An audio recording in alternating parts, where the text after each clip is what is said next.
Welcome to the Rich TV podcast, where we discover undervalued companies. Brace yourself for exclusive interviews with CEOs, unraveling the future, insights, and innovation. Let's dive into the minds of industry leaders.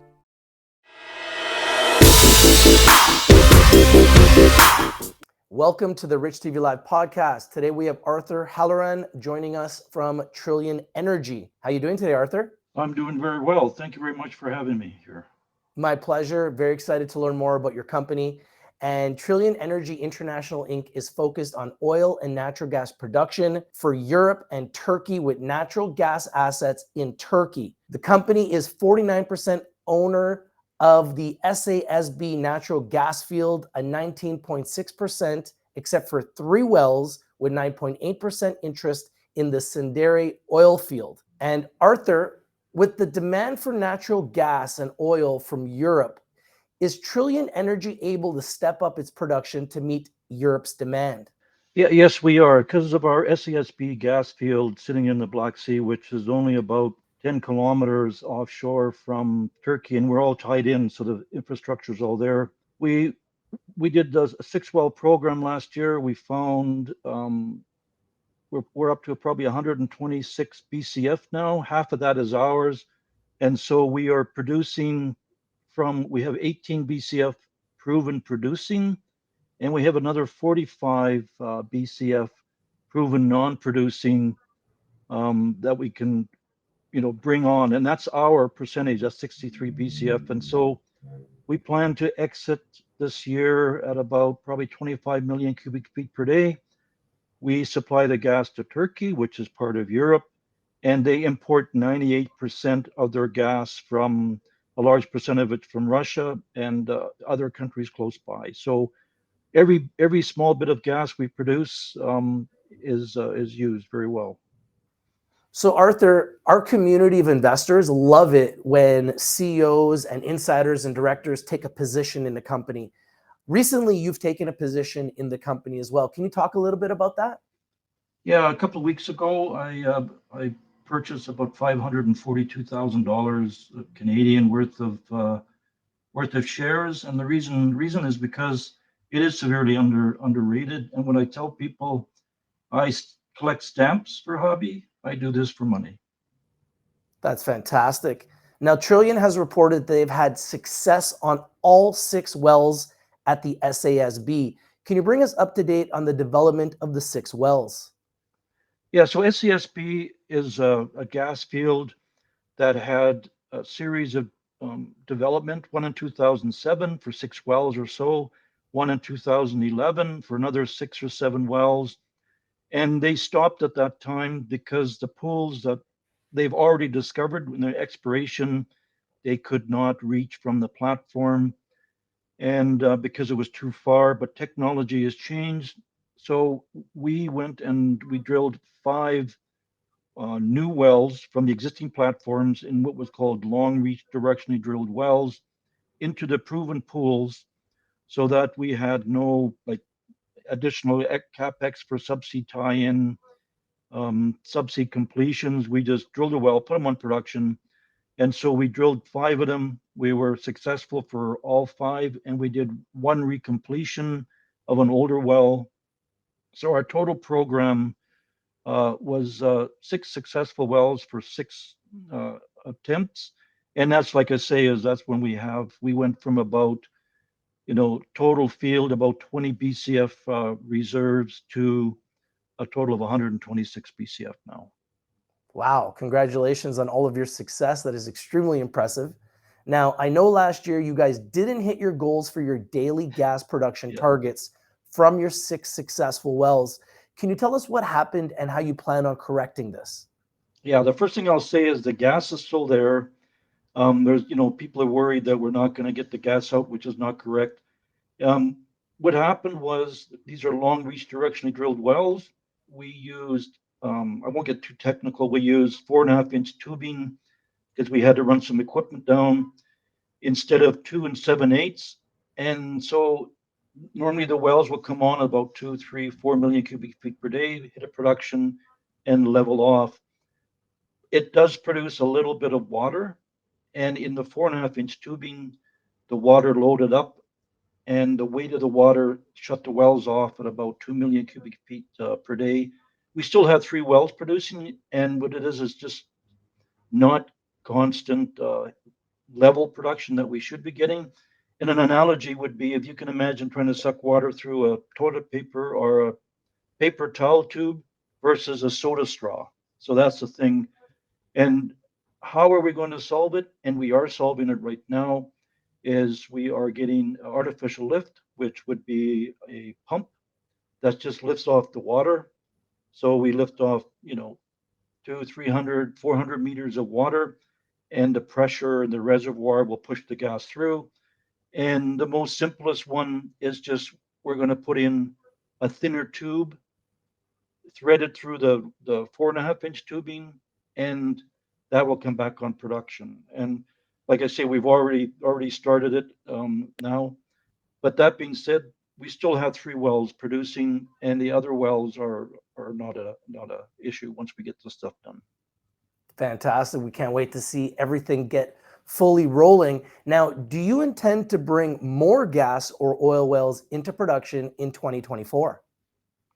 Yeah, that's correct. So when we started doing this artificial lift work on the existing 6 wells that we brought back on, in the next program we were going to do sidetracks, whereas you re-enter old wells, you mill a window in the old casing and you drill a new leg, and that's about $7-8 million. But now we realize with artificial lift, like I say, you're just putting the water pump down and you're pumping the water off.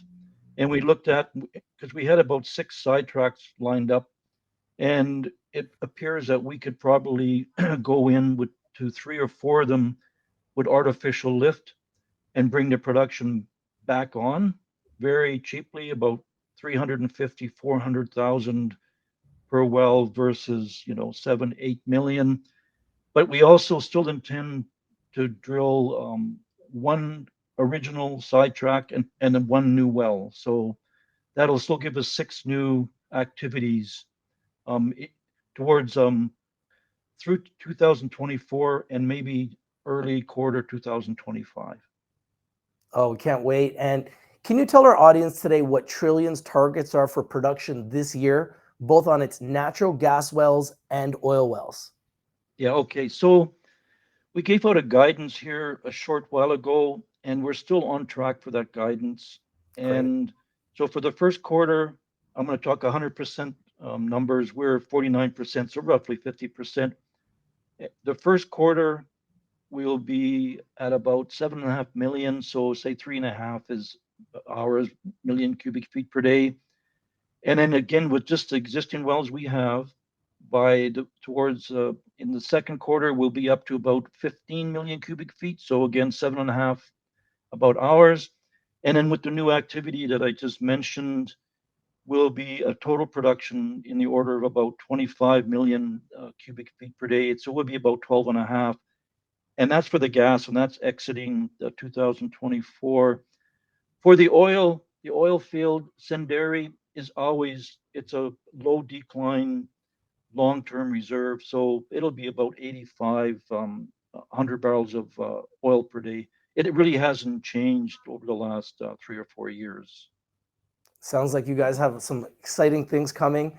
And for our community of investors, we love to identify companies that are undervalued, underappreciated, underexposed. And we feel that you fall in that category, especially when I look at these numbers.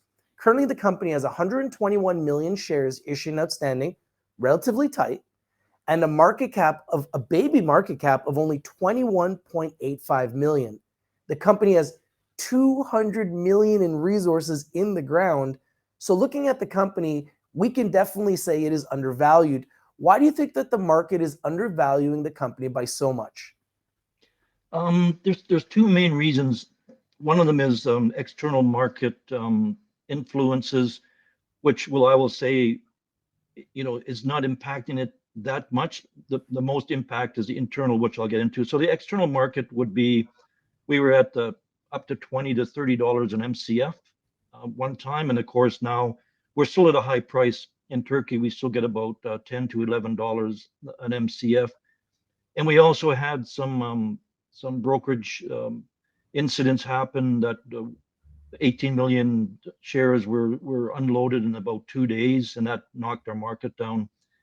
But to be totally frank, I think the main issue is that I overpromised and underdelivered.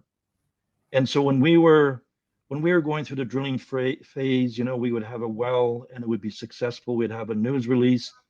We were going to go into the production, and based on the old wells, we had a production profile that we knew.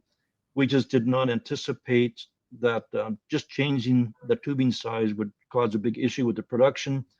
And so our production forecast didn't meet what I predicted. At the same time, we were over budget in some of the items. And if we had our normal revenue that we had predicted, it would have taken care of it. So then we exited the year with a higher depth than we anticipated and a lower production profile, which we're managing it. And they're also tired of hearing me talking. The investors, they want to now see activity. They want to actually see results. And so the value is still there. The gas is still there. We have all the existing facilities and infrastructures worth $600 million. It's still there. We're just going to be doing the engineering that we're doing now and bring that gas on. And then the news releases will be positive, and the share price will go up. And when people they come to me and they say, well, how do you know artificial lift will work? Actual reality is we are doing it to 2 of the wells right now. We're doing gas lift. I call it a poor boy gas lift. We shut the well in, the gas pressure builds up, we open the valve, and the gas blows the water out and is on production. The issue with that is produces one day, and one day it's building up. One of our wells, of course, is still producing without any issue. Then we have another well, it's Alapili. We're doing chemical injection, and so the water builds up on it. We inject a foamer. It makes the water into foam. It lowers the specific gravity, so it's less weight. And then we open the valve, and then the gas blows it out because it's not as weight. So that way we know for a fact that artificial lift will work. And all we need to do is lower the water column or put in a smaller tubing. And that'll be solved. That's going to be happening here in a matter of weeks. And those are the news releases that will be coming up. And our share value should be recaptured. Yeah, I've been looking at the chart, and I feel like you guys are definitely at a place where investors want to start picking this up. The stock definitely looks like it is undervalued, underappreciated, underexposed, like I mentioned. You have a baby market cap. You've got 200 million of resources in the ground, and the share price isn't reflecting the resources, in my opinion, which as an investor is a great investing opportunity. Now, I must remind everyone that is watching that Rich TV Live is strictly for information and education purposes. Please do your due diligence, do your research. Feel free to contact Arthur directly if you have any questions about the company. And also, I want to say that Rich TV Live loves to identify these types of undervalued, underexplored, underdiscovered companies. And Arthur, thank you for joining us today. The CEO, Arthur Halleran of Trillion Energy International Inc. I also want to remind you guys the symbols. So the symbol in Canada is TCF on the Canadian Securities Exchange, the CSE. In America, the symbol is TRLEF on the OTCQB exchange. And it's also listed in Frankfurt, Germany. So our Frankfurt investors, you can also take a look at Trillion Energy. The symbol in Frankfurt is Z62. Arthur, thank you for joining us today. Thank you very much. I appreciate it. It's always a pleasure. And for those of you guys that are watching, if you're not winning, you're probably not watching. We bring you the winners and we bring them to you first. We believe that everyone should put this company on their radar and on their watch list. We think it has explosive growth potential opportunities, and we don't want you guys to miss it. So thank you for watching, everybody. Have yourselves a great day. I'm your host, Rich, from Rich TV Live, saying have a nice day, and we'll see you soon.